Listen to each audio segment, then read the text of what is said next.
Hi, welcome to my class. आज की class में हम करेंगे PYQs ऑफ DSSB PRT के क्वेश्चंस। तो शुरू करते हैं आज की अपनी class. First question is, learning disability is called. अब लर्निंग डिसेबिलिटी किसे बोलते हैं? डिसलेक्सिया को बोलते हैं। ओके, अब बाकी के ऑप्शंस चेक करते हैं, समझते हैं बाकी के ऑप्शंस। डिस्ग्राफिया बोलते हैं राइटिंग डिसेबिलिटी को, जो राइटिंग में प्रॉब्लम जब आती है, लिखने में प्रॉब्लम होती है, तो उसे बोलते हैं डिस्ग्राफिया। अब है डिसकैल्कुला। डिसकैल्कुला रिलेटेड होता है मैथ्स से, जिसमें मैथ्स के प्रॉब्लम करने में प्रॉब्लम आती है, उनको वो समझ नहीं पाते, उनको सॉल्व करने में प्रॉब्लम होती है, तो उसे बोलते हैं डिसकैल्कुला। अब इसमें मैथ्स में क्या करते हैं? कैलकुलेशन। अब इसके नाम में भी देखो क्या आ रहा है? कैलकुला। कैलकुला कैलकुलेशन से आ गया, तो इसे बहुत इजी है, इस तरह से रिलेट करके इसे याद करो। मैथ्स में क्या करते हैं? कैलकुलेशन करते हैं। तो इसका जब मैथ्स में जिसको डिसेबिलिटी होती है, वो जो प्रॉब्लम को सॉल्व नहीं कर पाता, तो उसे क्या बोलेंगे? डिसकैल्कुला। ठीक है, ये रहा डिसकैल्कुला। ऑटिज्म क्या होता है? ऑटिज्म में क्या होता है, लोग जो होते हैं इसमें इंटरेक्ट नहीं कर पाते, बाहर सोशल इंटरेक्शन नहीं हो पाता, डिफिकल्ट होता है उनके लिए, तो ये होता है ऑटिज्म। नेक्स्ट क्वेश्चन होता है, what may not be the function of education. Education का कौन सा फंक्शन इनमें से नहीं है? Transmitting knowledge to the society. तो नॉलेज जो है ट्रांसफर करना किसमें? सोसाइटी में, तो ये फंक्शन है। सोसाइटी में क्या होता है? पढ़ते हैं बच्चे, फिर उसको ट्रांसफ़र होता है। इस तरीके से क्या होता है? सोसाइटी भी ग्रो होती है, तो क्या हो जाएगा? हेल्दी सोसाइटी होगी।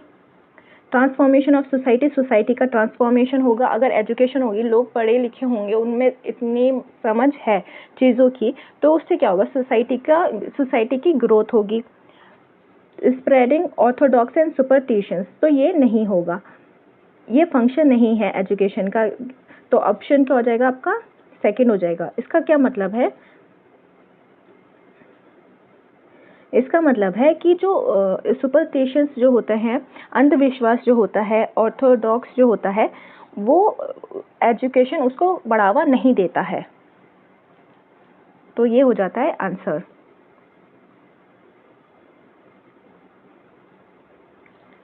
नेक्स्ट क्वेश्चन है, the main professional responsibility of A headmaster apart from administration is.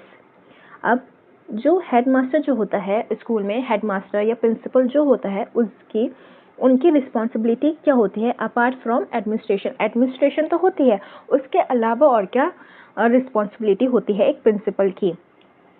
तो क्या होती है? Supervision, liaison with the authorities, controlling the school और टीचिंग। उनकी क्या होती है? हेडमास्टर की वो क्या करते हैं? सुपरविजन। वो देखते हैं कि स्कूल में सारी चीज़ें सही हो रही हैं कि नहीं हो रहा, कि रूल्स एंड रेगुलेशन को फॉलो कर रहे हैं कि नहीं। तो क्या हो जाता है? ये होती है रिस्पॉन्सिबिलिटी हेडमास्टर की।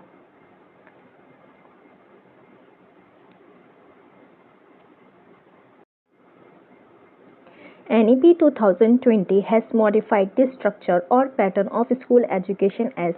जो NEP 2020 जो आया है, उसमें क्या करा है? स्ट्रक्चर क्या करा है उन्होंने? 5-3-3-4 करा है। ओके, पहले क्या था? 10+2+3 था, ये था ओल्ड। अब न्यू है ये 5-3-3-4।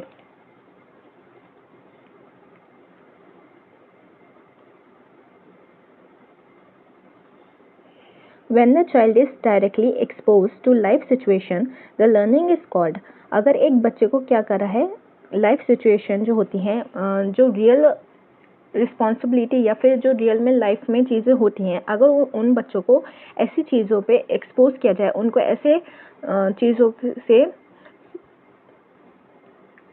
सामना करवाया जाए, तो ऐसे क्या होता है? तो उनकी लर्निंग में क्या अफेक्ट होता है?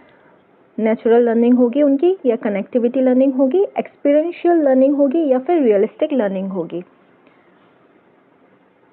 तो उनकी लर्निंग कैसे होगी? अगर हम लाइफ सिचुएशन से करते हैं, तो इसमें क्या आ जाता है? लर्निंग बाय डूइंग, और क्या बोलते हैं? फ्रेगमेंटिज्म भी बोलते हैं, है ना। तो ये आ जाता है आपका फ्रेगमेंटिज्म का life situation, real life situation से। तो ये हो जाती है आपकी experiential learning, learning by doing.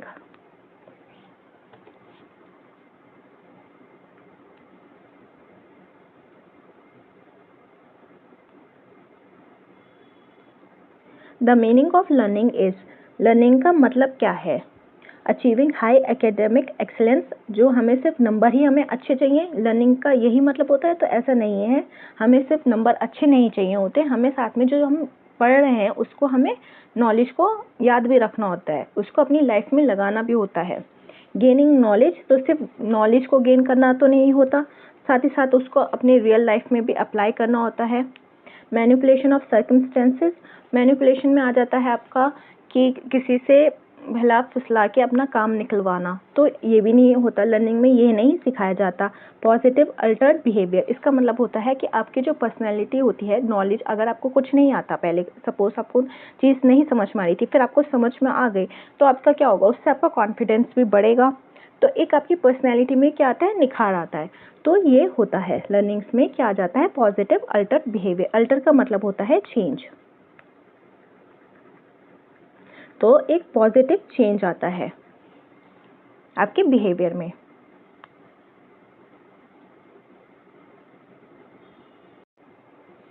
What is the purpose of curriculum in school, school में जो करिकुलम जो होता है उसका पर्पस क्या है?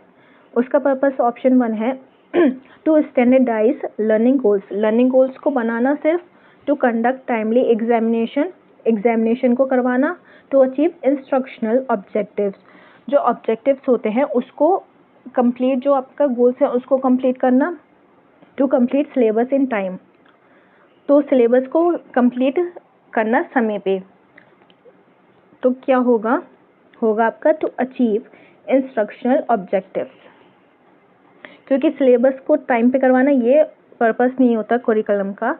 और to conduct timely examination, examination को भी एक समय पे करवाना ये भी नहीं गोल होता, पर्पस, मेन पर्पस नहीं होता। और लर्निंग गोल्स ही बनाना इस तरह से नहीं होता, लेकिन जो आपने ऑब्जेक्टिव्स बनाए हैं वो आप अचीव कर सको, तो ये आपका क्या हो जाता है, पर्पस होता है करिकुलम का। Environment is an element of, ये किसका एलिमेंट होता है? एनवायरनमेंट जो रिलेटेड होता है वो होता है बिहेवियरिज्म का। जो एनवायरनमेंट होता है वो कोर एलिमेंट होता है, क्या होता है, core element, like main element जो होता है बिहेवियरिज्म का वो होता है एनवायरनमेंट। एनवायरनमेंट और बिहेवियरिज्म जब साथ साथ में आए तो आंसर क्या होगा, एनवायरनमेंट और बिहेवियरिज्म एक साथ होते हैं, तो इसलिए एनवायरनमेंट जब भी आए तो आंसर होगा बिहेवियरिज्म। क्योंकि बिहेवियरिज्म क्या होता है, ये होता है आपका जब एनवायरनमेंट में एक्सटर्नल स्टिमुली में जो चेंज आता है तो वो एनवायरनमेंट आपके बिहेवियर में कैसे अफेक्ट करता है, इसलिए जो होता है एनवायरनमेंट बिहेवियरिज्म का पार्ट होता है।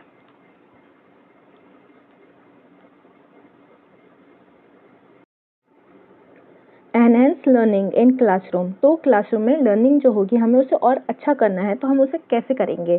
क्वेश्चनिंग टेक्निक से करेंगे, लेक्चर मेथड से करेंगे, यूज़ ऑफ एवी एड्स और यूज़ ऑफ ब्लैक बोर्ड्स। तो एवी एड्स क्या होते हैं, ऑडियो विजुअल्स, तो हम किससे अच्छा करेंगे, किससे हम अपनी लर्निंग को किससे बेहतर करेंगे, हम करेंगे यूज़ ऑफ एवी एड्स से।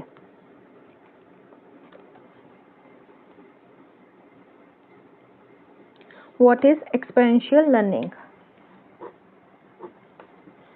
Group discussion mode of learning,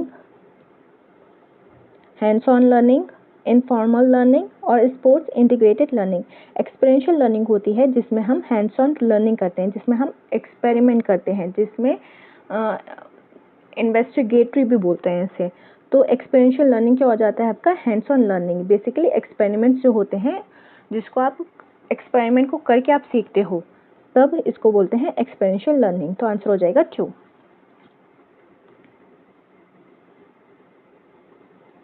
what is phonology in language development of a child? Phonology क्या होती है, अगर एक बच्चे का जो होता है लैंग्वेज में डेवलपमेंट हो रहा होता है तो उसमें फोनोलॉजी कैसे हेल्प करती है? यूजिंग ग्रामर, एक छोटा बच्चा जो होता है उसकी लैंग्वेज वो सीख रहा है तो वो ग्रामर तो सीखेगा नहीं।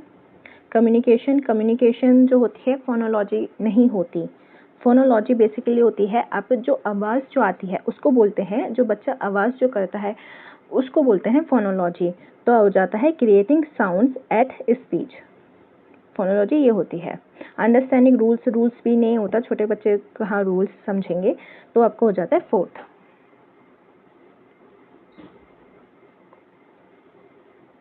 What is informal education? Informal education जो होती है वो होती है स्कूल से बाहर, आउटसाइड जो भी लर्निंग जो होती है आउटसाइड स्कूल, वो उससे क्या बोलते हैं? Informal education. तो education gained in spiritual centres, education gives in primary education, education gain through various sources in life, education given in organise setup. तो क्या हो जाएगा? सोर्सेज इन लाइफ जो हो जाएगा ये आपका हो जाता है इनफॉर्मल एजुकेशन।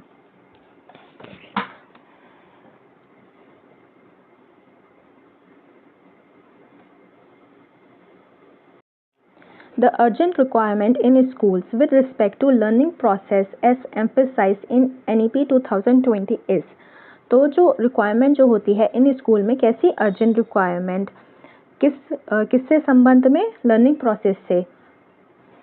और किसने बोला ये ऐसे? NEP 2020।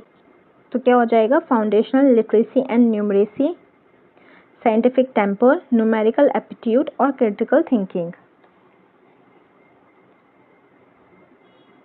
तो क्या होगी urgent requirement in school?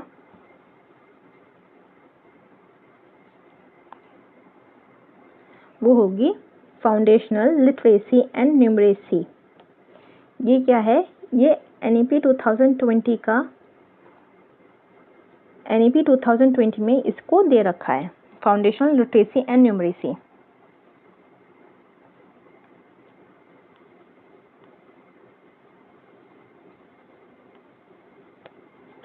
Diksha programme by ministry of education is about, जो ये दीक्षा प्रोग्राम है किसके द्वारा है? मिनिस्ट्री ऑफ एजुकेशन के। तो ये किस बारे में है? तो ये है डिजिटल इंफ्रास्ट्रक्चर रिसोर्स के बारे में है दीक्षा programme.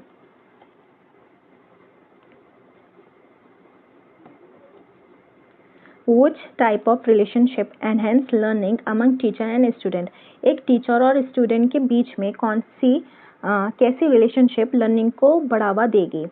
Social relationship, official relationship, emotional relationship और कॉर्डियल रिलेशनशिप। तो वो देगी इमोशनल रिलेशनशिप, जहाँ पे एक स्टूडेंट जो होता है टीचर पे जब ट्रस्ट करता है और टीचर जो है अपने बच्चों पे भी ट्रस्ट करता है, तो इससे क्या होता है? जब इमोशनल बॉन्ड बनता है तो एक बच्चा जो होता है वो अच्छा करता है और टीचर जो होता है उस पर और ध्यान देता है। तो इससे क्या होगा? लर्निंग में एनहेंस होगा, लर्निंग और अच्छी होगी।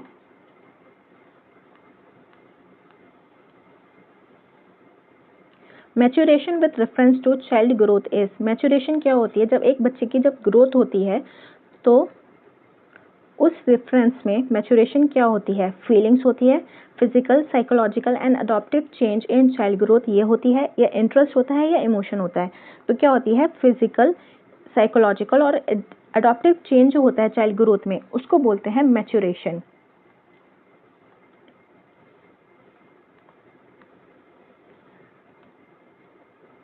Learning space in school means, एक लर्निंग जो स्पेस होती है स्कूल में उसका मतलब क्या है? उसे क्या बोलते हैं? वेल वेंटिलेटेड क्लासरूम, जो क्लासरूम जिसमें अच्छा वेंटिलेटेड सिस्टम है वो, या फिर well set classroom with non threatening environment, एक ऐसा एनवायरनमेंट जहाँ पे बच्चे डरते नहीं हैं, मतलब अच्छे से पढ़ाई करते हैं। टीचर्स जो होते हैं ना कि बहुत टीचर्स डर का माहौल बना के रखते हैं, उस वाले जो है ऐसा माहौल ना नहीं हो क्लासरूम का, वो वाले उसकी बात हो रही है। ICT tools in classroom, classroom में कौन से टूल्स? ICT टूल्स और कंफर्टेबल डेस्क। तो क्लासरूम में क्या होता है? हर क्लासरूम में, हर स्कूल में ऐसा ज़रूरी नहीं है कि वहाँ पे ICT टूल्स हो, मॉडर्न टूल्स हो, या फिर ऐसा भी नहीं होता, बहुत से स्कूल ऐसे होते हैं कि ज़मीन पर बैठ के पढ़ते हैं, तो कंफर्टेबल डेस्क भी नहीं होगा। इस वजह से ये दो ऑप्शन तो आपके गए। तो लर्निंग स्पेस क्या हो जाता है? वेल वेंटिलेटेड क्लासरूम भी नहीं होता, ये होता है कि जहाँ पे बच्चे जो हैं बिना डर के पढ़ सकें, उसको बोलते हैं learning space.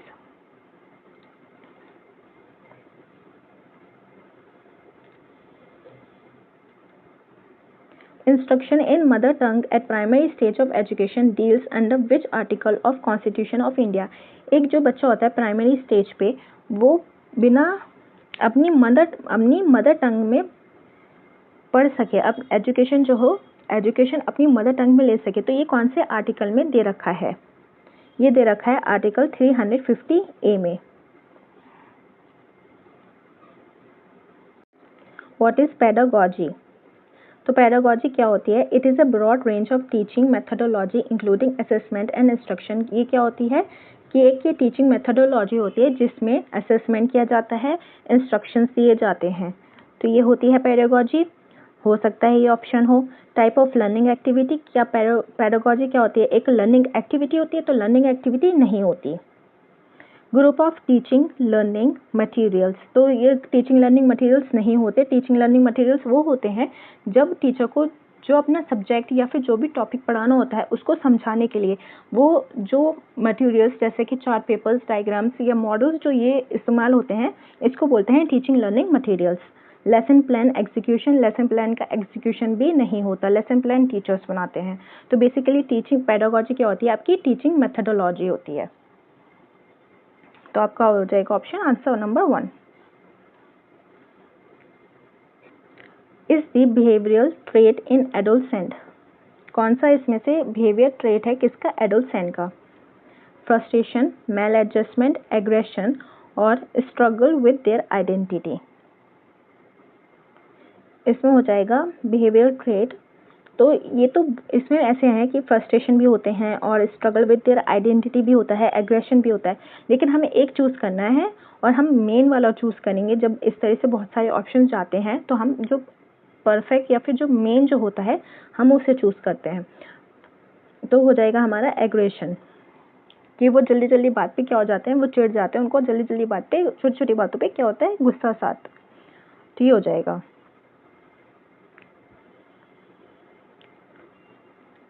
Moral domain category is, moral domain category क्या होती है? Nothing but responsibility. क्या बोल रहे हैं? सिर्फ रिस्पॉन्सिबिलिटी होती है, उसको बोलते हैं मोरल डोमेन कैटेगरी। तो ये नहीं होता है। मोरल डोमेन कैटेगरी होती है differentiate between right and wrong, कि आप गलत और सही और गलत के बीच में आप उसको पहचान सकोगे क्या सही है क्या गलत है, तो ये हो जाता है। मोरल वही होता है कि आपके जो वैल्यूज़ और जो बिलीव्स होते हैं उसको बोलते हैं मोरल डोमेन। फीलिंग आ जाता है आपका इमोशनल डोमेन में। रिकॉग्नाइजिंग भी नहीं है। हिडन करिकुलम होता है आपका जो आपके सिलेबस में या फिर आपके करिकुलम में लिखा हुआ नहीं होता, आप उसको सीखते हो, बिना आपके सिलेबस में नहीं होता। तो क्या हो जाएगा? प्रिस्क्राइब्ड फॉर्मल सिलेबस, तो आपके ये लिखा हुआ नहीं होता। इन्होंने बोला है कि ये लिखा हुआ सिलेबस होता है, तो ये लिखा हुआ सिलेबस नहीं होता, इसलिए इसको बोलते हैं hidden curriculum. Curriculum hidden in the text, तो ऐसा भी नहीं है कि जैसे मैंने बताया कि वो कहीं पे भी नहीं लिखा होता। ये बोल रहे हैं कि कहीं पे लिखा होता है लेकिन छुपा हुआ होता है, ऐसा नहीं है, वो छुपा हुआ भी नहीं होता, वो कहीं पे भी लिखा ही नहीं होता। Focus on informal gaining of values and beliefs, जो वैल्यूज और बिलीव्स का जो गेन होता है जिसको सीखते हैं उसको बोलते हैं हिडन करिकुलम। और सिलेबस प्रैक्टिस बाय स्कूल, तो सिलेबस में नहीं होता, प्रैक्टिस बाय स्कूल नहीं होता। जो आपके जो जैसे कि गुड मॉर्निंग विश करते हो, ये आपके करिकुलम में कहीं नहीं लिखा होता। जब टीचर एंटर आता है करता है तो गुड मॉर्निंग बोलते हैं बच्चे, तो ये आपके कहीं लिखा है करिकुलम में नहीं लिखा हुआ, लेकिन ये आप सीखते हो, बार बार रेपिटेशन से सीखते हो कि टीचर्स को क्या होता है गुड मॉर्निंग बोलना चाहिए, सम्मान देना चाहिए। तो ये आप ये कहाँ से सीख रहे हो? ये सिर्फ रेपिटेशन के थ्रू सीख रहे हो, ये आपके वैल्यूज और बिलीव्स में आ जाता है। Spencer described education as, Spencer ने एजुकेशन को कैसे डिस्क्राइब करा है? उसको बोला है प्रिपरेशन फॉर लाइफ, लाइफ की प्रिपरेशन, जीवन की तैयारी। अकॉर्डिंग टू NEP 2020 बाल वाटिका इज, बाल वाटिका क्या है अकॉर्डिंग टू NEP 2020? तो ये है आपकी education received from age 3 to 5 years। बाल वाटिका, बाल से पता चल रहा है बाल वाटिका के बच्चों की, छोटे बच्चों की वाटिका, पढ़ाई, स्कूल, तो आ जाती है एजुकेशन, इसमें आ जाता है 3 से 5 साल के बच्चों का। तो एजुकेशन अप टू क्लास 8 नहीं होगा। Education received in primary stage from class 1 to 5। तो 1 to 5 के बच्चे जो हो जाते हैं वो 5 साल से ऊपर भी हो जाते हैं, तो ये नहीं होगा। और रिसीव फ्रॉम एज 5 to 10 भी नहीं होगा, क्योंकि 3 कितने साल के बच्चे हैं, 3 से 5 साल के बच्चे होंगे, जो कि आ जाते हैं आपके किंडरगार्टन में।